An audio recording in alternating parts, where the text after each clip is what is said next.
Vous pensez que vous connaissez le pouvoir. Vous pensez que le pouvoir est l'homme en costume à 3 000 $ criant dans un téléphone. Et vous avez tort. Le vrai pouvoir est l'observation. C'est la capacité de voir le seul minuscule détail fracturé que 11 des avocats les plus chers de New York ont manqué alors qu'ils étaient trop occupés à écouter le son de leur propre voix. Stella Holland était juste une serveuse aux chaînes dorées. Elle versait du vin, elle débarrassait les assiettes et elle était invisible. Mais mardi dernier, son invisibilité a sauvé un empire d'1 milliard de dollars de l'effondrement.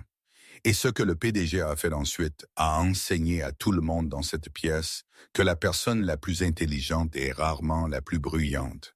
Le Chêne Doré n'était pas juste un restaurant de grillades. C'était une cathédrale du capitalisme. Les murs étaient lambrissés d'acajou, assez sombres pour absorber les secrets.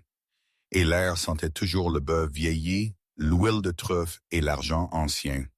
Pour travailler là, vous n'aviez pas juste besoin de connaître la différence entre un entrecôte et un porterhouse. Vous aviez besoin de savoir comment disparaître. Stella était douée pour disparaître. Pour les clients, elle était juste excusez-moi ou mademoiselle, ou parfois juste un claquement de doigts en l'air. Ils ne savaient pas qu'elle avait 26 ans. Ils ne savaient pas qu'elle avait été première de sa classe à Georgetown Law pendant 2 ans avant que l'AVC de sa mère ne la force à abandonner, à retourner chez elle et à échanger des mémoires juridiques contre des tabliers pour payer la physiothérapie. Ils voyaient un uniforme, pas une personne, raclement de gorge, et habituellement, elle le préférait ainsi. Être invisible signifiait qu'elle pouvait écouter. Et dans un endroit comme le Chêne Doré, l'information était plus précieuse que la garniture en feuilles d'or sur la tarte au chocolat. La table 4 est à vous ce soir, Stella. Le maître d'hôtel a chuchoté, son visage pâle. Il avait l'air d'avoir juste vu un fantôme, ou pire, un inspecteur de la santé. C'est le parti Pembroke. L'estomac de Stella se serra. Thomas Pembroke, le PDG de Vertex Holdings. L'homme était une légende dans la ville, un titan de l'industrie autodidacte qui avait bâti un empire logistique à partir d'un seul camion. Mais les nouvelles dernièrement n'avaient pas été à propos de son succès. Cela avait été à propos des requins tournant autour de l'eau. La rumeur voulait qu'un rachat hostile était imminent, mené par une firme rivale impitoyable, Creed and Associates. « Est-il seul? » demanda Stella, lissant le devant de son tablier. « Non, » dit Henry, essuyant la sueur de son front. « Il amène la cavalerie, toute l'équipe de défense légale de Kensington et Ford. 11 d'entre eux. Ils ont loué l'arrière-salle privée. Ils ont besoin de la grande table, du tableau blanc, de tout. Ils manquent de temps. Stella, le vote est demain matin. » Stella hocha la tête, son visage un masque de calme professionnel. « Je m'en occupe. » Elle marcha à travers la salle à manger, le lourd plateau de verres en cristal équilibré sans effort sur son épaule. Elle se déplaçait à travers la mer de costumes et de robes de cocktail, un fantôme dans la machine. Quand elle poussa les doubles portes en chaîne de la pièce privée, la tension la frappa comme une vague physique. C'était silencieux, mais c'était un silence bruyant. L'air était épais de l'odeur d'anxiété et de café rassis. Thomas Pembroke était assis à la tête de la longue table en acajou. Il avait l'air plus vieux que ses photos dans le Wall Street Journal. Ses cheveux gris étaient ébouriffés, sa cravate desserrée, et ses yeux étaient cernés de rouge. Il ressemblait à un homme regardant le travail de sa vie brûler au ralenti. Autour de lui se trouvaient les costumes, 11 d'entre eux. L'équipe légale de Kensington et Ford, le cabinet d'avocats le plus prestigieux et le plus cher de la côte Est. Ils étaient un mélange de jeunes associés agressifs tapant furieusement sur des tablettes et de partenaires seniors penchés en arrière avec des airs d'arrogance exercée. À la tête du groupe se trouvait Preston Calloway. Stella le connaissait de réputation. C'était le genre d'avocat qui facturait 1 000 $ juste pour s'éclaircir la gorge. Il était debout près d'un tableau blanc portable, encerclant agressivement une clause au marqueur rouge. « Et c'est pourquoi, Thomas, nous devons régler. » Calloway disait, sa voix douce et condescendante. Il n'y a pas d'issue. La clause d'acquisition dans la charte de 1998 est en béton armé. Si Donovan Creed veut forcer un vote, il le peut. Nous avons examiné cela sous tous les angles. 11 esprits, Thomas, les meilleurs esprits. S'il y avait une faille, nous l'aurions trouvée. Stella s'approcha de la table, posant les verres d'eau. Pas un seul d'entre eux ne la regarda. Elle était un meuble.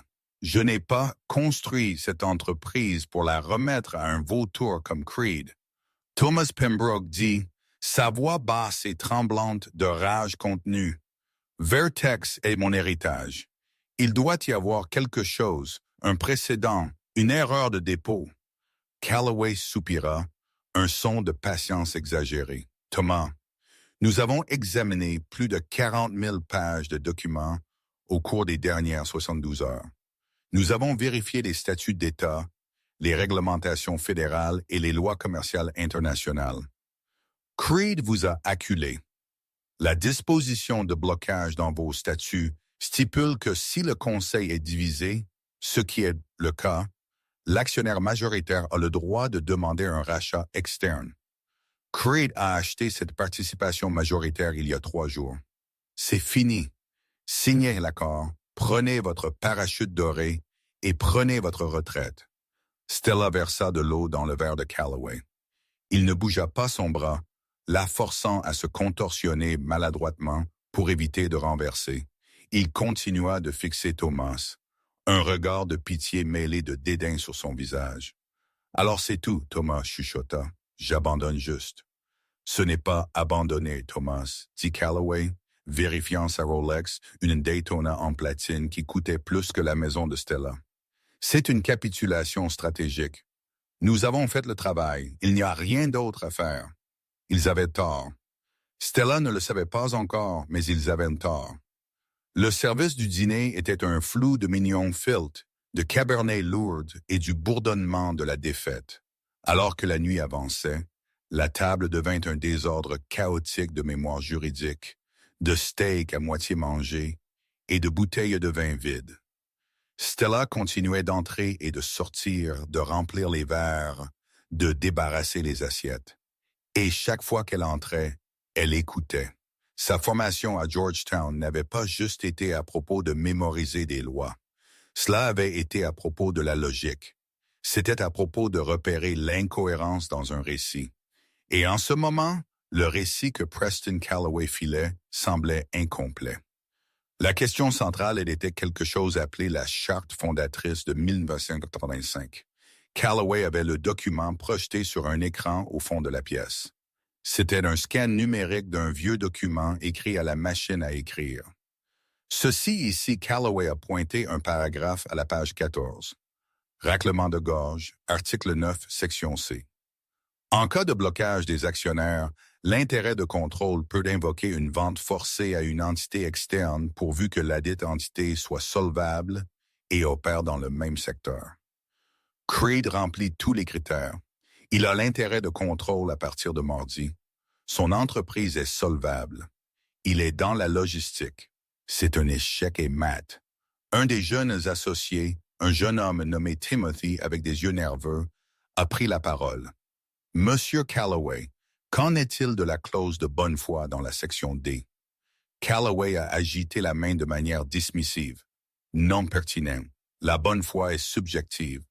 Nous serions au tribunal pendant 5 ans et d'ici là, le prix de l'action serait 0. Thomas a besoin d'une sortie propre. » Thomas Pembroke avait sa tête dans ses mains. Il avait l'air vaincu.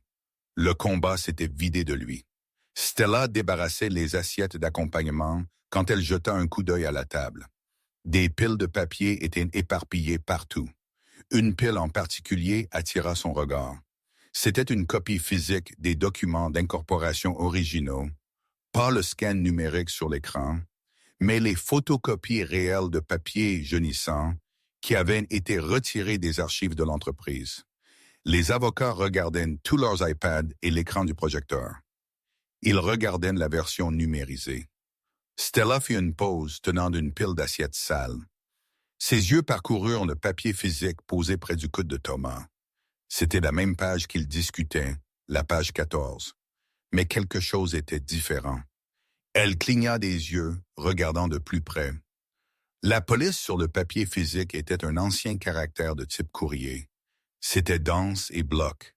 « Plus de 20, Monsieur Calloway ?» Stella demanda, sa voix douce. « Oui, oui », il agita la main sans la regarder. « Thomas, vous devez signer les papiers de reddition avant minuit.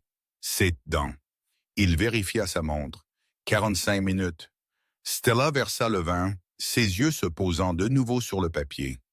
Le scan numérique sur l'écran disait « Pourvu que la dite entité soit solvable ». Le papier physique près du coude de Thomas avait une tache de café peut-être d'il y a 30 ans. Non, ce n'était pas une tache, c'était un trou. Un minuscule trou physique où une agrafe ou une attache avait été autrefois, mais cela avait déchiré une partie du texte. Mais en dessous de cela, dans la note de base de Penage, une note de base de Pine, qui était coupée d'en bas de l'écran du projecteur à cause du rapport d'aspect, il y avait une ligne de texte. Stella plissa les yeux. Note. Aux fins du présent article, l'intérêt de contrôle sera défini comme la détention de 51% du capital votant pendant une période continue d'au moins 30 jours. Son corps martelait contre ses côtes. Elle faillit laisser tomber la bouteille de vin. Si cette note de bas de page était valide, Creed n'avait pas le pouvoir de forcer la vente. Il avait seulement acheté les actions il y a 3 jours. Il avait besoin de les détenir pendant 30 jours avant de pouvoir invoquer la clause de blocage. Les avocats ne l'avaient pas vu. Pourquoi? Stella regarda l'écran de nouveau. Le scan était recadré. Quiconque avait scanné le document dans leur base de données juridiques sophistiquée il y a des années avait coupé le demi-pouce du bas de la page. Les avocats s'argumentaient sur la base d'un fantôme numérique tandis que la vérité était assise juste à côté du coude du PDG, ignorée et ramassant des miettes. Elle se mordit la lèvre. Elle était une serveuse. Si elle parlait, elle risquait son emploi. Henry la renverrait sur le champ pour avoir interrompu une table VIP. C'étaient les avocats les plus puissants de la ville. Leur dire qu'ils avaient fait une erreur était comme dire à un chirurgien qu'il tenait le scalpel de travers. Mais en regardant Thomas Pembroke, un homme qui avait bâti quelque chose à partir de rien, en le regardant d'être intimidé pour signer sa vie par des hommes qui étaient trop paresseux pour lire une note de bas de page, elle ne pouvait pas le faire, elle ne pouvait pas rester silencieuse. Elle prit une profonde inspiration. La pièce était silencieuse tandis que Calloway faisait glisser un élégant dossier en cuir sur la table vers Thomas. « L'accord de reddition », dit Calloway doucement, sa voix dégoulinante de fausse sympathie. « Signez-le, Thomas. Prenez le chèque. Allez passer du temps avec vos petits-enfants. C'est fini. » Thomas ramassa un lourd stylo Montblanc. Sa main tremblait. Il regarda le papier, puis les 11 avocats qui hochaient tous la tête à l'unisson. Ils voulaient juste rentrer chez eux. Ils voulaient leurs heures facturables et leur lit. Je suppose. Thomas commença, sa voix craquant. Je suppose que vous avez raison. Il toucha le stylo au papier. Ne le signez pas, dit Stella. Le silence qui suivit fut absolu. Ce n'était pas juste silencieux. C'était un vide. Thomas se figea. Le stylo plana à des millimètres de la page. Lentement, 12 têtes se tournèrent vers elle. Preston Calloway la regarda comme si une chaise avait soudainement commencé à parler, ses yeux plissés, scannant son uniforme, son tablier, la bouteille de vin dans sa main. « Excusez-moi, » dit Calloway, son ton glacial. Les mains de Stella tremblaient, mais elle serra la bouteille de vin plus fort pour les stabiliser. « Ne le signez pas, Monsieur Pembroke. Le contrat, la clause qu'il cite, ce n'est pas encore valide. » Calloway laissa échapper un court rire incrédule. Il regarda autour de lui son équipe. « C'est une blague, Henry. »« Où est-ce le gérant? »« Je ne plaisante pas, » dit Stella, sa voix gagnant un peu de force. « Et je n'essaie pas d'être impoli, mais vous regardez tous le scan numérique sur l'écran. » Et Calloway a rétorqué, « C'est un scan haute résolution de la charte. »« C'est recadré, » dit-elle, le rapport d'aspect sur le projecteur. Ou peut-être que le plateau du scanner était trop court. Regardez le papier. Elle désigna le document jaune près du coude de Thomas. Regardez le pied de page à la page 14. Le visage de Calloway prit une nuance de rouge qui jurait avec les murs en acajou. Il se leva, la dominant. Jeune femme, nous discutons de questions de droit des sociétés impliquant des sommes à 9 chiffres. Nous n'avons pas besoin de conseils du personnel. Veuillez quitter la pièce avant que je ne vous fasse expulser. Tom Pembroke, cependant, n'avait pas bougé. Il la regardait vraiment. Il vit la terreur dans ses yeux, mais il vit aussi la conviction. « Attendez, dit Thomas. Thomas, s'il vous plaît. » Calloway gémit. C'est une serveuse. Elle veut probablement un pourboire plus gros. J'ai dit, attendez, Thomas commanda. Sa voix avait un acier soudain. Il posa le stylo. Il tendait de la main et ramassa le vieux document jaune que Stella avait désigné. Il mit ses lunettes de lecture. Page 14, Stella chuchota. Tout en bas, la note de bas de page marquée du double astérisque. Thomas tourna la page. Il passa son doigt sur le texte. Il s'arrêta en bas. Il plissa les yeux, puis il arrêta de respirer pendant une seconde. Il leva les yeux vers l'écran, puis de nouveau vers le papier, puis à l'écran encore. « Preston, dit Thomas, sa voix était très calme. Lisez ceci. » Il poussa le papier sur la table vers l'avocat principal. Calloway souffla, ajustant sa cravate. Il ramassa le papier du bout de ses doigts comme s'il était sale. Il y jeta un coup d'œil, prêt à le rejeter. Puis il se figea. Stella regarda ses yeux aller et venir. Elle regarda la couleur s'échapper de son visage, le laissant ressembler à de la pâte crue. « J'ai jeûné. » Calloway balbutia. « Lisez-le à voix haute, dit Thomas. » Calloway déglutit difficilement. Note. Au fin du présent article, l'intérêt de contrôle sera défini comme la détention de 51% du capital votant pendant une période continue d'au moins 30 jours. La pièce éclata. 30 jours. Un des jeunes associés cria, attrapant un ordinateur portable. Creed a acheté le bloc mardi. C'est il y a 72 heures. Cela signifie qu'il ne peut pas forcer le vote, un autre avocat cria. La clause de blocage est dormante pour encore 27 jours. Il n'a aucun levier, dit Tom, un lent sourire se répandant sur son visage. Il n'a absolument aucun levier. S'il essaie de forcer une voile, il est en violation de la charte. Thomas se leva. Il avait l'air 10 ans plus jeune. Le poids du monde avait disparu. Il regarda Calloway, qui fixait le papier avec horreur. « Vous m'avez dit que c'était fini, » dit Thomas, sa voix dangereusement calme. « Vous m'avez dit que je devais signer. Vous et 10 de vos collègues m'avaient facturé 5 000 $ de l'heure pour me dire d'abandonner mon entreprise, Thomas. C'était une erreur de numérisation. » Calloway balbutia, la sueur perlait sur son front. « L'archive numérique, c'est la norme que nous utilisons. Nous n'aurions pas pu savoir. » Vous n'auriez pas pu savoir. Thomas rugit, claquant sa main sur la table. Elle savait. Il désigna Stella. Tous les yeux se tournèrent de nouveau vers elle. Elle voulait que le sol s'ouvre et avale son trou. Elle savait. Thomas répéta plus doucement maintenant. Une serveuse dans un restaurant de grillades a fait plus de diligence raisonnable en 5 minutes à verser de l'eau que 11 d'entre vous en 3 jours.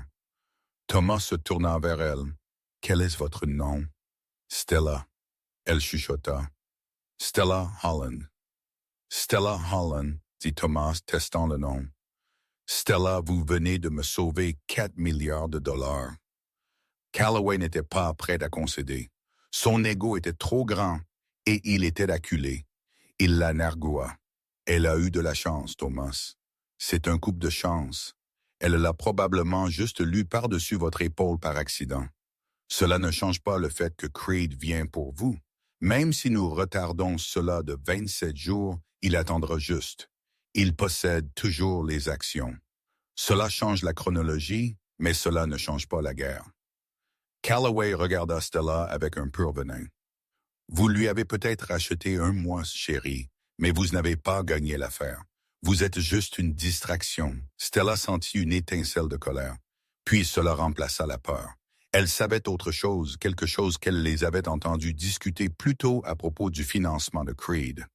En fait, dit-elle, sa voix stable maintenant. Cela change la guerre car Creed n'a pas un mois.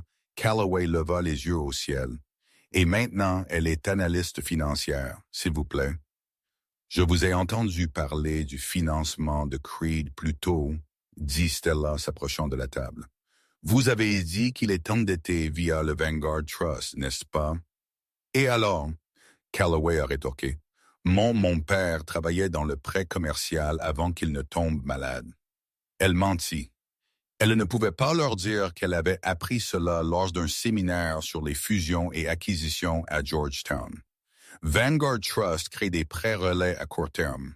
Ils ont généralement une date d'exigibilité. Si l'accord ne se conclut pas dans les 10 jours suivant le déblocage du capital, le taux d'intérêt triple et le prêteur peut rappeler le principal. Elle regarda Thomas. Si Creed ne peut pas conclure cet accord la semaine prochaine, son financement explose. Il ne peut pas attendre 30 jours. Si vous résistez, il fait faillite. La pièce redevint silencieuse.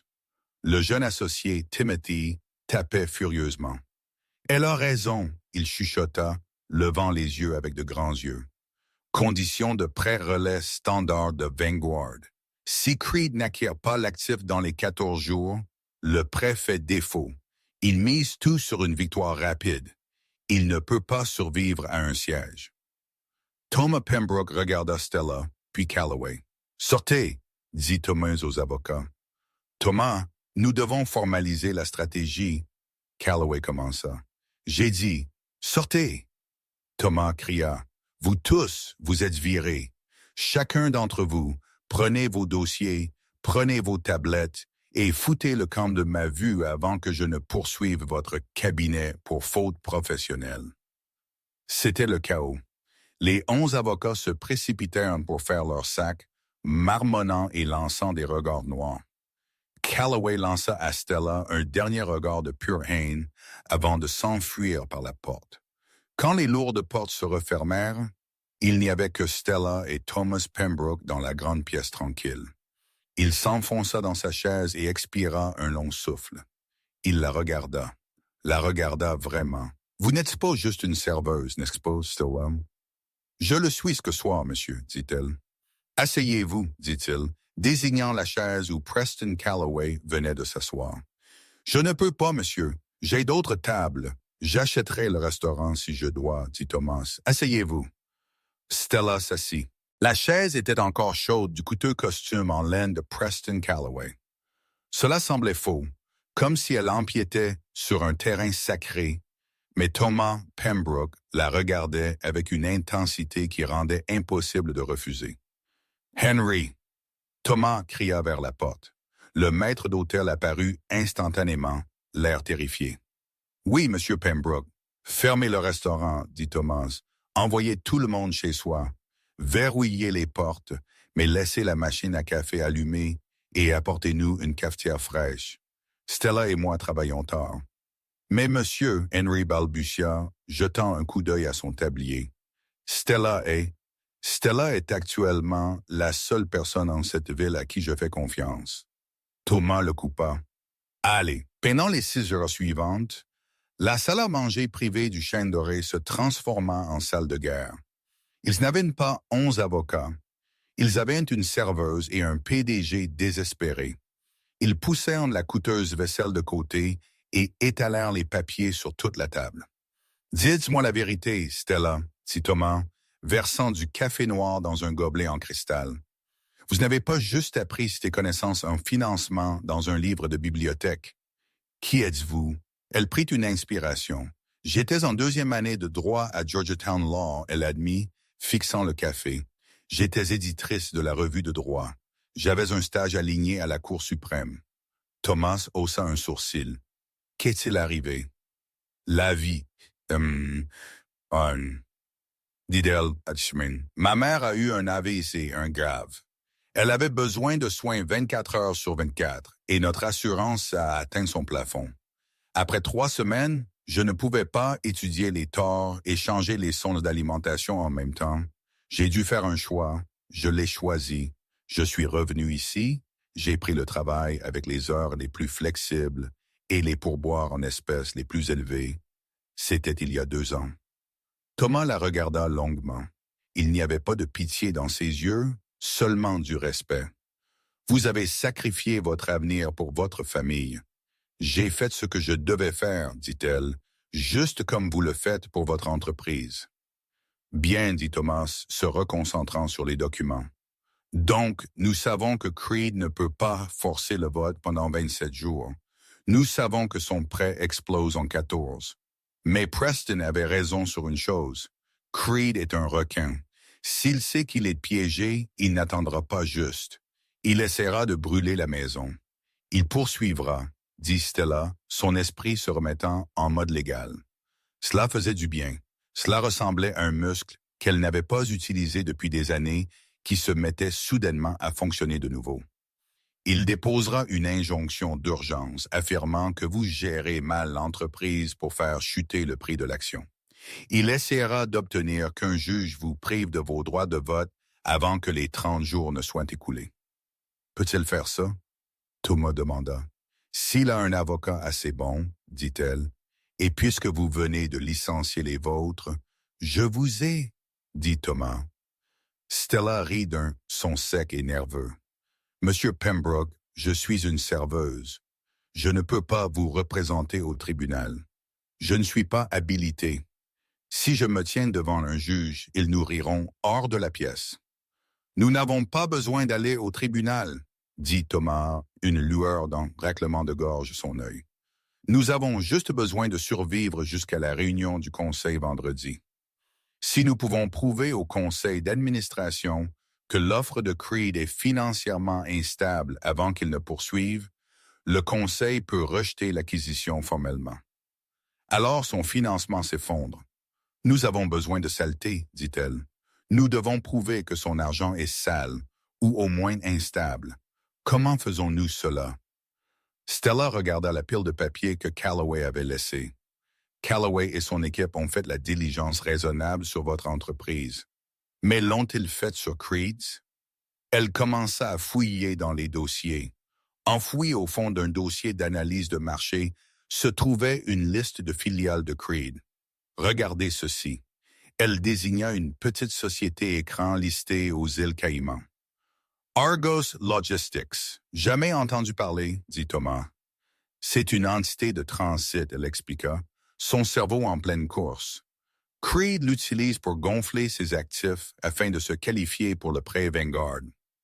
Si nous pouvons prouver qu'Argos n'a pas de camion réel, pas de navire et pas de revenus, alors sa demande de prêt était frauduleuse. Thomas sortit son téléphone.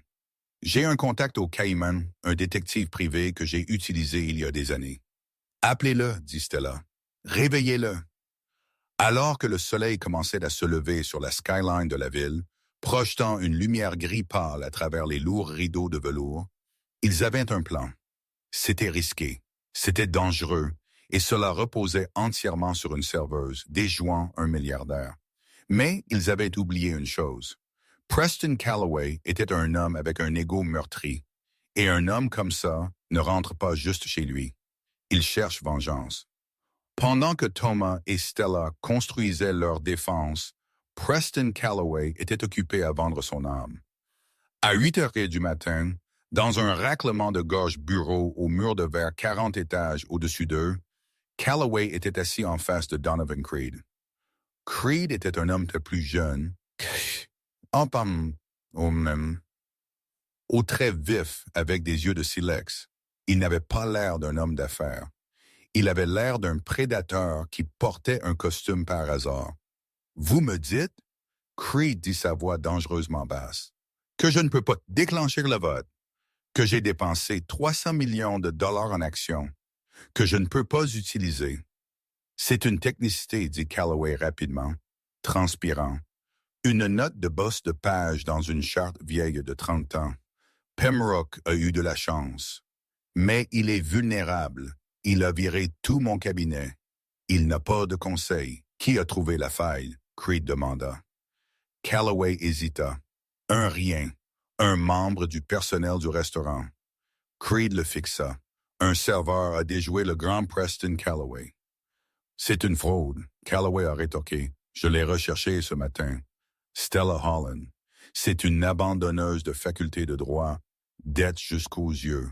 Facture médicale pour une mère malade. Elle est désespérée. Creed sourit. Ce n'était pas un joli sourire. Les gens désespérés sont utiles. Si c'est elle qui le conseille, nous n'attaquons pas l'argument. Nous attaquons le conseiller. Que voulez-vous dire?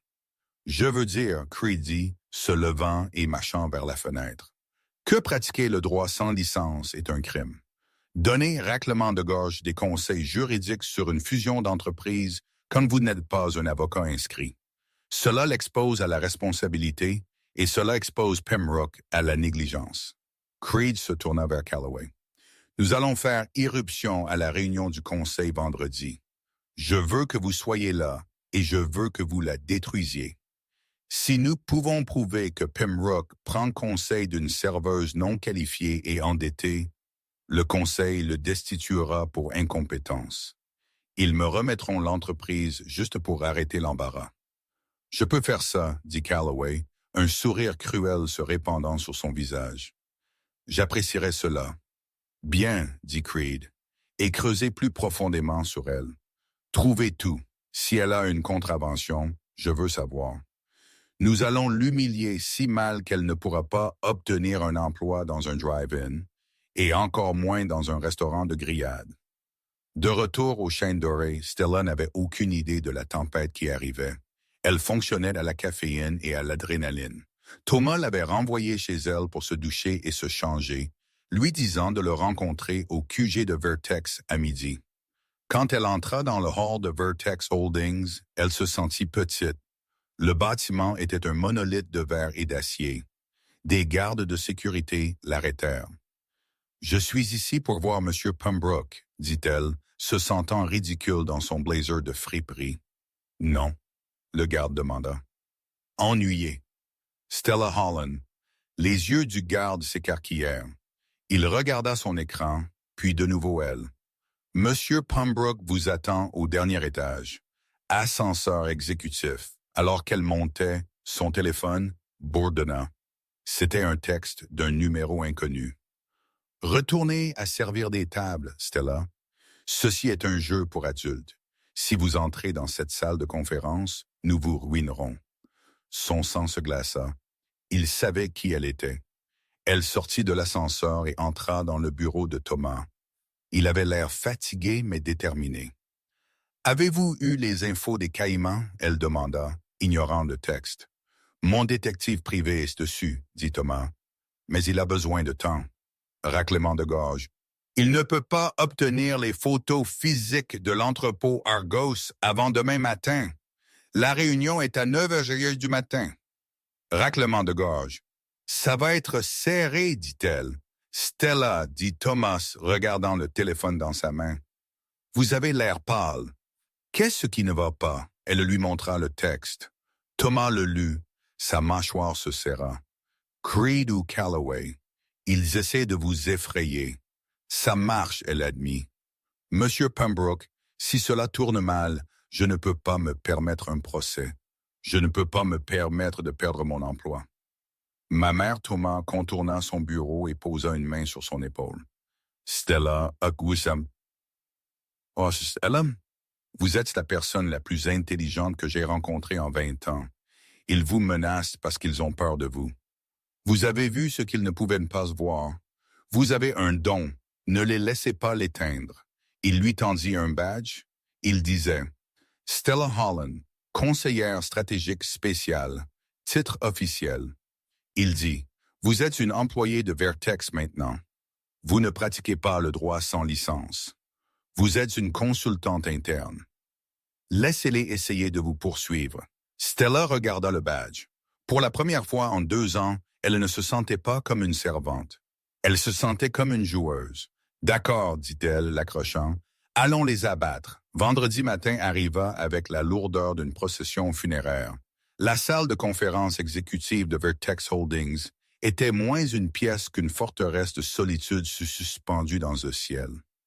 C'était une vaste chambre ovale encastrée de verre du sol au plafond, offrant une vue panoramique sur la skyline de Manhattan, une vue qui signalait habituellement une possibilité illimitée, mais aujourd'hui se sentait comme une chute vertigineuse. 12 membres du conseil étaient assis autour de la table, une bijouterie sombre d'hommes et de femmes qui contrôlaient des milliards de dollars en fonds de pension et actifs. Ils étaient silencieux, vérifiant leurs montres, tapotant leurs stylos. L'air était recyclé et froid, sentant faiblement le polish au citron et l'anxiété. Thomas Pembroke était assis à la tête de la table. Il avait l'air calme, mais Stella pouvait voir la tension dans les jointures blanches serrant ses accoudoirs. Elle s'assit à sa droite dans une chaise qui lui semblait trop grande, portant un blazer qu'elle avait acheté dans une friperie la nuit précédente. Elle avait essayé de défroisser les plis dans sa petite salle de bain d'appartement, mais elle se sentait toujours comme une enfant jouant à se déguiser dans les vêtements de sa mère.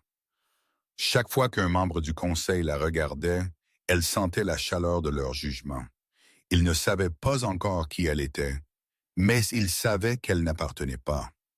Elle ne portait pas l'uniforme de leur monde, la laine sur mesure, les cravates en soie, les bijoux en or discret. Elle était une anomalie. À 9h05 du matin, les doubles portes s'ouvrirent en grand. Donovan Creed entra d'un pas assuré comme s'il possédait déjà le bâtiment. Il était flanqué de Preston Calloway et d'une phalange de 3 autres jeunes avocats, tous marchant au pas. L'énergie dans la pièce changea instantanément. Creed apporta une arrogance suffocante avec lui, un prédateur entrant dans un enclos de moutons. Thomas. Creed fit résonner sa voix projetant jusqu'au fond de la pièce. Il ne s'assit pas immédiatement. Il fit le tour de la table, établissant sa dominance. Ses yeux se posèrent sur Stella et un sourire en coin courba sa lèvre. « Je vois que vous avez apporté votre personnel de cuisine. » Quelques membres du conseil rirent nerveusement, le son sec et cassant. « Asseyez-vous, Donovan, » dit Thomas, sa voix égale. « Nous avons des affaires à discuter. Nous en avons certainement. » Preston Calloway intervint. Il claqua sa mallette en cuir sur la table en acajou avec un bruit sourd théâtral qui fit sursauter Mme Higgins, la membre la plus ancienne du conseil. Calloway ne regarda pas Thomas, il regarda le conseil. Il jouait. « Mesdames et messieurs, » Calloway commença, lissant sa cravate, « nous ne sommes pas ici pour négocier. Nous sommes ici pour sauver cette entreprise. Nous sommes ici pour sauver Vertex Holding d'un PDG qui a perdu prise sur la réalité. » Il marqua une pause pour l'effet, puis pointa un doigt manucuré directement sur le visage de Stella. Cette femme, il ricana, sa voix dégoulinante de dédain. « Est-ce Stella Holland? Vous vous demandez peut-être pourquoi vous ne la reconnaissez d'aucun cabinet d'avocats, raclement de gorge ou de conseil en ville. C'est parce que jusqu'à mardi soir, sa qualification principale était de réciter les plats du jour aux chaînes dorées. Les murmures commencèrent instantanément. Une serveuse, quelqu'un chuchota. « Est-il sérieux? » Calloway n'avait pas fini. Il visait la gorge. « Mon équipe a effectué une vérification des antécédents ce matin. » Calloway continua, sortant une feuille de papier de sa maillette. « Stella Holland est une abandonneuse de faculté de droit. Elle n'a pas de diplôme, pas de certification. » Raclement de gorge. « Elle est actuellement noyée sous 5 chiffres de dette médicale. Elle a un score de crédit qui ne la qualifierait pas pour une carte de magasin et encore moins pour une fusion d'entreprise. » Il jeta le papier sur la table. Il glissa vers Mme Higgins. « Thomas Pembroke base l'avenir de vos investissements sur les conseils juridiques d'une serveuse désespérée et non qualifiée qui cherche probablement un paiement rapide. » Calloway conclut, regardant Stella avec un pur venin. « C'est négligent, c'est imprudent, et nous déposons une motion pour destituer Thomas immédiatement pour manquement à son devoir fiduciaire. » La pièce était en ébullition. Mme Higgins regarda Thomas, son visage pâle. « Thomas, est-ce vrai? Est-elle vraiment une serveuse? » Thomas ne broncha pas. Il ne regarda pas le papier. Il regarda Stella. « Elle l'est. Mon Dieu, Madame Higgins halta, serrant ses perles. Nous sommes conseillés par le personnel. Elle est aussi, Thomas continua, sa voix, coupant le bruit comme une lame. La seule personne dans cette pièce qui a remarqué que Donovan Creed essaie d'acheter cette entreprise avec de l'argent de Monopoly. Creed se raidit. Le sourire en coin disparut. « Excusez-moi. » Thomas fit un signe de tête à Stella. Stella, c'était ça. Ses jambes tremblaient sous la table. Son cœur martelait contre ses côtes comme un oiseau piégé. Elle pensa au ricanement de Calloway. Elle pensa au message texte la menaçant. Elle pensa à sa mère assise dans son fauteuil roulant, lui disant d'être courageuse. Elle recula sa chaise et se leva. Elle n'était pas avocate. Elle n'avait pas le diplôme, mais elle avait passé 2 ans à gérer les égos de millionnaires ivres et à apaiser des clients en colère. Elle savait comment contrôler une table. « Monsieur Creed », dit-elle. Sa voix vacilla une fraction de seconde, puis se stabilisa en un ton d'acier froid et dur. « Vous endettez cette acquisition via le Vanguard Trust. Ces prêts est garanti par des actifs collatéraux détenus par votre filiale, Argos Logistics. Est-ce correct? » Les yeux de Creed se plissèrent. Il avait l'air ennuyé. Il était dédaigneux. « Mes structures financières sont complexes, mademoiselle Holland. Je ne m'attendrai pas à ce que quelqu'un de votre milieu les comprenne. Ce ne sont pas vos affaires. » En fait, dit-elle, s'approchant de la table, en tant que question d'actionnaire, la solvabilité de l'entité acquérante est entièrement notre affaire.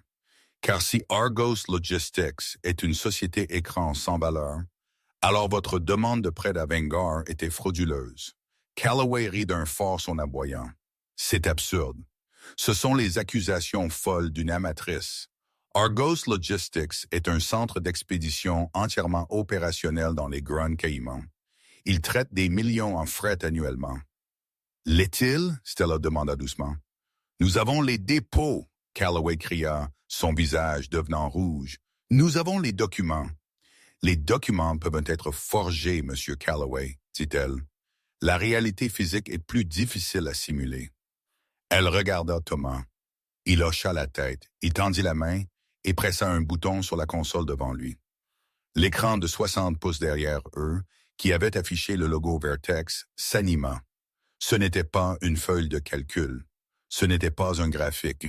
C'était une photographie. Une photographie haute définition horodatée prise par un drone il y a seulement 3 heures. L'image montrait une étendue déserte de plages de sable dans le Grand Caïman. Raclement de gorge. Il n'y avait pas d'entrepôt. Il n'y avait pas de conteneur d'expédition. Il n'y avait pas de camion. Il n'y avait qu'une petite cabane en bois délabrée avec un toit en tôle ondulé à moitié rouillé. Un panneau peint à la main accroché de travers au-dessus de la porte lisait Argos Logistics. À côté de la cabane, attachée à un poteau de clôture pourri, se trouvait une chèvre solitaire mâchant un lopin de mauvaise herbe. Une pile de vieux pneus était assise à proximité, recueillant l'eau de pluie. Le silence dans la salle de conférence était absolu. C'était un vide. Cela, dit Stella, pointant la chèvre, est l'actif d'1 milliard de dollars qui garantit le prêt de M. Creed. Elle se tourna vers le conseil. M. Creed n'a pas le capital. Il a obtenu son financement en mentant à la banque sur ses actifs. Il endette une société fantôme. Le moment où cette photo sera rendue publique, Vanguard retirera le prêt.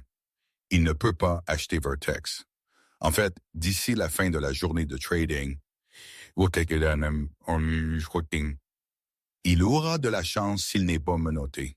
La pièce éclata. C'était le chaos. Madame Higgins fut la première à bouger. Elle attrapa son téléphone, ses doigts volant sur l'écran. « Vendez !» Elle aboya dans le récepteur. « Vendez toute ma position dans Creed, Inc. » Maintenant tout cela. D'autres membres du conseil criaient, exigeant des réponses. Le vernis de la civilité d'entreprise s'était brisé. Donovan Creed resta là, figé. Sa bouche s'ouvrait et se fermait comme un poisson sur un hameçon. L'arrogance s'était évaporée de lui, laissant derrière la panique pâle et moite d'un homme qui sait qu'il a été pris. Il regarda l'écran puis Calloway. Vous, Creed siffla, se tournant vers son avocat.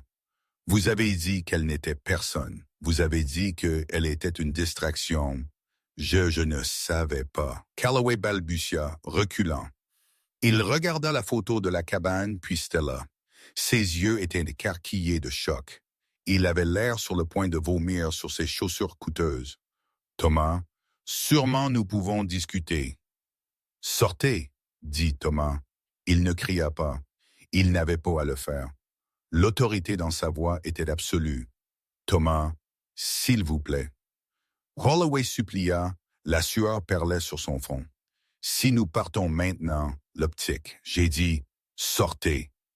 Thomas rugit, claquant sa main sur la table. Vous avez essayé de voler mon entreprise avec une chèvre et un hangar. Sortez de ma vue avant que je ne fasse la sécurité. Vous jette les escaliers. Creed n'attendit pas. Il attrapa son téléphone et s'élança vers la porte. Son entourage se bousculant pour suivre, trébuchant les uns sur les autres, dans leur hâte d'échapper au navire qui coule. Calloway s'attarda une seconde de trop. Il regarda Stella et dans ses yeux, elle vit la réalisation de ce qu'il avait perdu. Sa réputation, son client, sa fierté. Elle rencontra son regard, son visage calme. « J'espère que vous avez gardé votre reçu pour ce costume, Preston, » dit-elle doucement, assez fort pour que seul lui l'entende. « Vous allez avoir besoin du remboursement. » Il tressaillit comme si elle l'avait giflé. Il baissa sa tête, serra sa mallette contre sa poitrine comme un bouclier et se dépêcha de sortir. Quand les lourdes portes se refermèrent, le chaos dans la pièce retomba lentement dans un silence stupéfait. 12 paires d'yeux se tournèrent de la porte vers Stella. Mais cette fois, ils ne regardaient pas une serveuse. Ils regardaient la femme qui venait de réduire l'ennemi en cendres. Le silence dans le bureau de Thomas Pembroke était un contraste frappant et discordant avec le chaos absolu se déroulant sur l'écran de 60 pouces monté au mur. Stella était assise sur le bord du canapé en cuir, ses mains posées sur ses genoux, incapable de détourner le regard du bandeau d'information. Le chiron en bas de l'écran clignotait en lettres rouges vives et urgentes. Le rachat de Vertex s'effondre. L'action Creed s'effondre au milieu des allégations de fraude. Il s'était écoulé 3 heures depuis que les portes de la salle de conférence s'étaient refermées derrière un Donovan Creed en fuite. Dans cette courte fenêtre, le monde de la haute finance s'était renversé. Elle regarda des analystes financiers qui, pas plus tard qu'hier, louaient les tactiques agressives de Creed, disséquaient maintenant sa chute avec une joie prédatrice. Ils montrèrent des images d'agents fédéraux entrant dans les bureaux de Vanguard Trust. Ils montrèrent un graphique de la valeur nette de Creed, plongeant comme une pierre tombée dans un canyon. C'était un bain de sang, et elle l'avait causé. Elle regarda ses mains. C'étaient les mêmes mains qui, 24 heures plus tôt, avaient frotté des taches de vin du naine pendant. Elle tremblait légèrement. L'adrénaline qui l'avait soutenue pendant la confrontation dans la salle de conférence commençait à s'estomper, remplacée par un épuisement creux et tremblant. Elle se sentait comme une impostrice qui s'était faufilée sur une scène, avait livré un monologue et attendait maintenant que la sécurité la traîne. La lourde porte en chêne grinça en s'ouvrant. Thomas entra. Il avait l'air différent. La pâleur grise de la défaite qui s'était accrochée à lui pendant des jours avait disparu, remplacée par une vigueur renouvelée. Il portait 2 flûtes en cristal remplies de liquide ambré. « Nous l'avons fait », dit-il, sa voix résonnant légèrement dans la grande pièce. Il tendit un verre vers elle. Stella hésita, son instinct, affûté par 2 ans de service, était de prendre le plateau, pas le verre. Elle était formée pour servir le champagne, pas le boire. « Oui, allez-y », Thomas insista doucement. « C'est un Dom Périgord millésimé. Je l'ai gardé pour ma retraite ou ma victoire. Aujourd'hui, il semble que j'ai les deux. » Elle prit le verre, ses doigts frôlant le cristal frais. « Nous l'avons fait », elle chuchota, la réalité s'installant enfin. « Je n'arrive pas à croire qu'il ait vraiment fui. Les rats courent toujours quand on allume les lumières, » dit Thomas, s'asseyant dans le fauteuil en face d'elle. Il prit une gorgée, la savourant. « Vous n'avez pas juste arrêté un rachat, Stella. Vous avez exposé un système de Ponzi. La SEC l'appelle déjà la plus grande tentative de fraude d'entreprise de la décennie. Elle réussit un faible sourire, mais l'horloge au mur attira son regard. Il était 13h45. La panique irrationnelle et aiguë monta en flèche dans sa poitrine. « Oh non !» elle haleta, posant le champagne sur la table basse un peu trop fort. « Je dois y aller. » Thomas fronça les sourcils. Aller où la police pourrait vouloir une déclaration plus tard, mais non. Je veux dire retourner au travail, dit-elle, se levant et lissant sa jupe. Je suis de quart pour le déjeuner. Henry va me tuer. Je n'ai pas appelé. Je suis juste parti. Si je me dépêche, je pourrais arriver à la mise en place du coup de feu du dîner. Cela sonnait ridicule même en le disant. Elle venait de sauver un conglomérat de plusieurs milliards de dollars. Et elle s'inquiétait de plier des serviettes, mais c'était sa réalité. Les victoires d'1 milliard de dollars ne payaient pas le loyer. Elle ne payait pas les séances de physiothérapie de sa mère. Thomas ne bougea pas. Il la regarda juste avec une expression illisible. « Asseyez-vous, Stella. Monsieur, vraiment, je ne peux pas perdre ce travail. Les pourboires les vendredis soirs sont... Vous ne retournez pas aux chaînes dorées. » Thomas interrompit, sa voix ferme mais gentille. « J'ai déjà appelé Henry il y a 1 heure. » Le cœur de Stella martelait contre ses côtes. La pièce sembla s'incliner. « Vous l'avez appelé. Qu'avez-vous dit? » « Je lui ai dit que vous ne reviendriez pas, Thomas. » Raclement de gorge, dit calmement. « J'ai accepté votre démission en votre nom. Vous m'avez fait virer. » Sa voix craqua. Les larmes piquèrent en ses yeux, non de tristesse, mais d'une peur soudaine et écrasante. « Monsieur Pembroke, vous ne comprenez pas. J'ai des factures, j'ai des dettes. Je ne peux pas juste être au chômage parce que nous avons eu une bonne journée. » « Vous n'êtes pas au chômage, » dit Thomas. Il atteignit le tiroir supérieur de son bureau en acajou et en sortit un épais document relié. Il le fit glisser sur la surface polie vers elle. « Je vieillis, Stella. Cette semaine a prouvé cela, » Thomas dit, son ton devenant sérieux. J'ai manqué les détails. Je me suis laissé entourer de gens qui me disaient ce que je voulais entendre, pas ce qui était vrai. J'ai payé 11 des meilleurs avocats de la ville une fortune pour me regarder me noyer. J'ai besoin d'Dieu. J'ai besoin de quelqu'un qui voit les trous dans le papier que tout le monde ignore. Elle regarda le document. Il était lourd relié en papier légal bleu. « Débarrassez-vous du titre, » il commanda. Elle plissa les yeux devant le texte en gras sur la page de couverture. « Accord d'emploi directeur des opérations stratégiques. » Elle leva les yeux vers lui, essoufflée.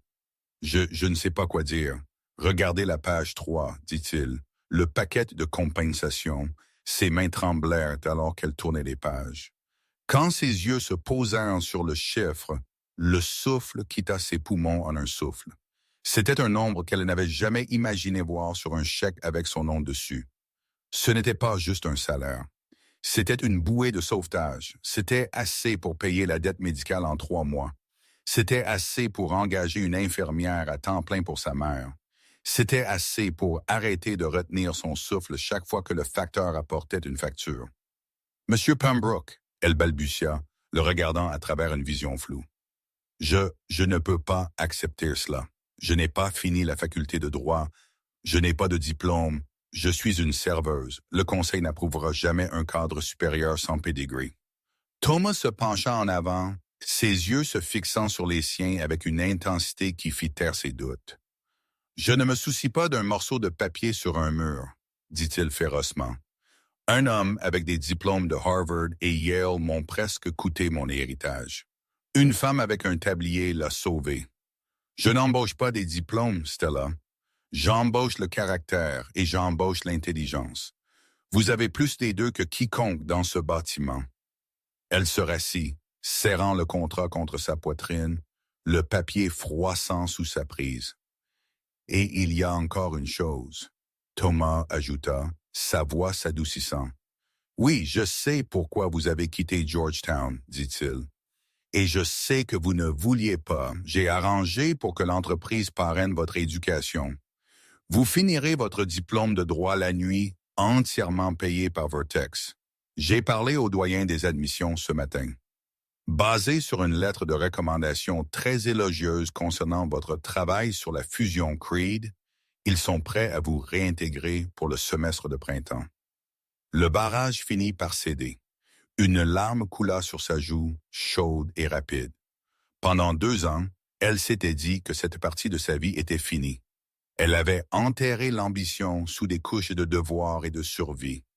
De l'avoir rendue, non comme une charité, mais comme une récompense pour sa compétence, était accablant.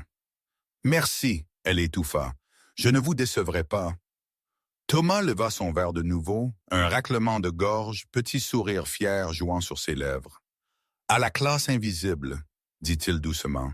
« Puisse-t-il ne jamais être sous-estimé de nouveau. » Elle ramassa un verre, le cristal tintant clairement contre le sien, au détail. Le lendemain matin, le soleil sembla briller plus fort sur New York. Stella marcha vers le bâtiment Vertex, non pas à l'entrée de service, mais aux portes tournantes principales. Elle portait un nouveau costume, bleu marine professionnel net. Elle s'arrêta au kiosque à journaux au coin. Le visage la regardant depuis la première page du Wall Street Journal était granuleux, pris d'un flux de caméras de sécurité. Mais la détermination dans les yeux était indubitable. Le titre était en grand noir et impossible à la manquer. La serveuse qui a mis échec et mat à Wall Street. Elle acheta un exemplaire, le glissa sous son bras et entra dans le hall. Le garde de sécurité, le même qu'il avait regardé avec ennui il y a 2 jours, se redressa et hocha la tête respectueusement. « Bonjour, mademoiselle Holland. »« Bonjour, » dit-elle. Et pour la première fois depuis longtemps, elle savait exactement qui elle était. Elle n'était plus juste Stella la serveuse. Elle était la femme qui voyait la vérité, et elle ne faisait que commencer. Et c'est ainsi qu'un verre d'eau renversé et un œil aiguisé ont fait tomber un tyran d'entreprise. Cela montre juste que la sagesse ne porte pas toujours une cravate, et les héros ne portent pas toujours des capes. Parfois, ils portent des tabliers.